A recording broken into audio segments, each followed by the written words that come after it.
You ask Tiger to calculate. This deals with linear inequalities with one unknown.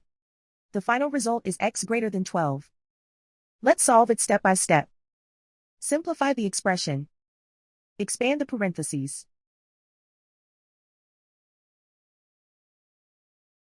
Multiply the coefficients.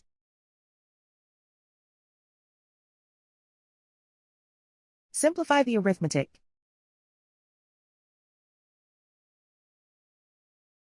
Group all constants on the right side of the inequality. Add 2 to both sides.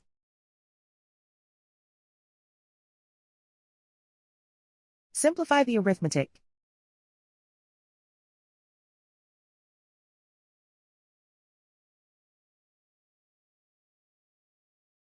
Isolate the x. Divide both sides by 6.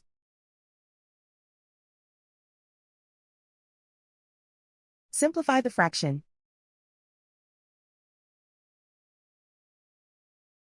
Find the greatest common factor of the numerator and denominator.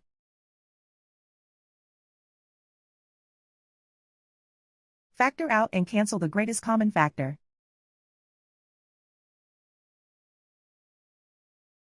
Plot the solution on a coordinate grid. And so the final result is x greater than 12.